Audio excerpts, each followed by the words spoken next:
Hi guys! So for today's vlog, so ito yung araw na magbabayad ako sa Family Mart. Ayan, bali cash lang yung tinatanggap nila doon. So magbabayad tayo ng bill. So ayan, nakita nyo ba yung mga shoes ni G-Style? Ang dami, diba? So ayan, paglabas ko guys, umuulan pala. So tara, punta na tayo sa Family Mart. So malapit lang naman ito. Kaya nga maswerte kami guys dahil nga kapitbahay namin si 7-Eleven, and then may Family Mart, and then may Lawson na malapit sa amin. So ayan, tignan nyo, oh. So medyo umuulan nung araw na to, kaya pero okay lang, carry lang naman kasi nga malapit lang naman tayo or yung pupuntahan natin. So, ayan. Samahan nyo ako, guys. And then, para makita nyo rin kung saan banda yung Family Mart na sinasabi ko. Malapit lang din naman yun sa train station. Halos katapat lang din. So, napaka-convenient talaga kung saan yung location ng bahay namin. Kaya nga, gustong-gusto ko dito at talagang nagpapasalamat ako, guys. Dahil nga, napapaligiran kami ng kung ano-ano. So, ayan. Tingnan nyo, oh.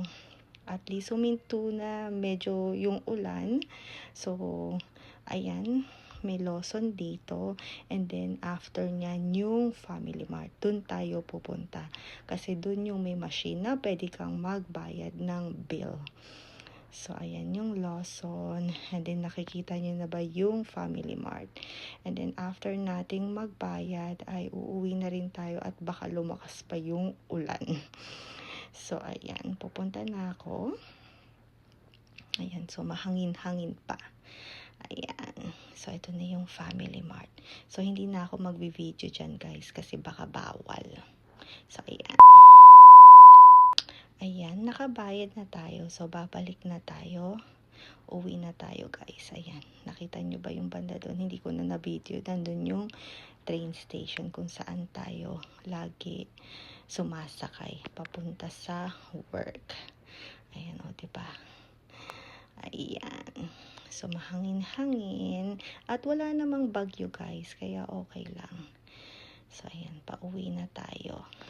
So, wala masyadong mga sasakyan at mga naglalakad kasi nga umuulan. Ayan. So, diba? Napakatahimik at napakalinis ng lugar. So, ayan, guys.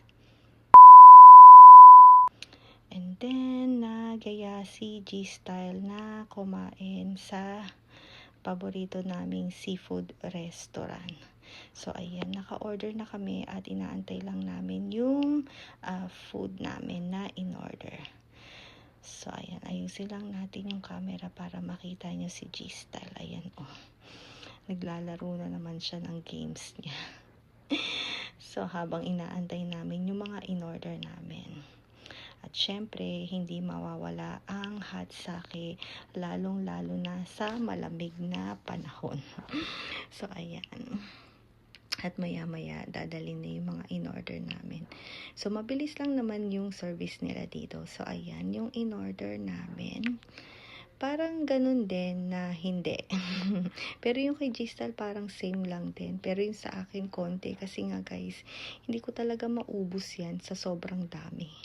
Kaya sabi ko ulit kay G-Style, konti lang yung orderin kasi nga guys, hindi ko talaga maubos. Kala nyo lang guys, konti yan pero ang bigat sa tiyan. Mabigat sa tiyan yung mga pagkain, lalo na seafood. At kung hahaluan nyo pa ng rice, ayan oh, niluluto-luto pa dyan, oh diba? Diba ang galing? So, talagang nakaka-amaze talaga yung mga restaurant dito, guys. So, ayan, kain na tayo. So, ayan, merong tempura. Paborito namin ni G-Style. At, ayan, tingnan nyo, oh, niluluto pa yung seafood doon.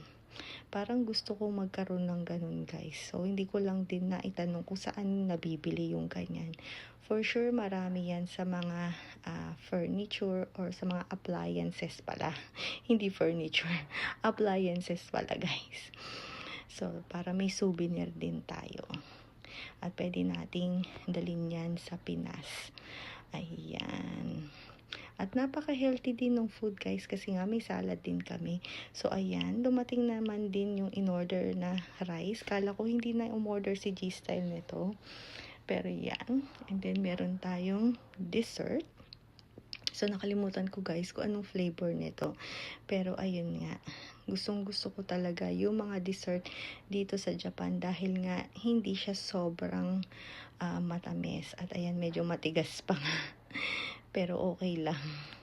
So ayan, and then after ng aming dinner ay uuwi na rin kami dahil nga baka lumakas yung ulan. Pero malapit lang naman ito sa bahay namin. So ayan.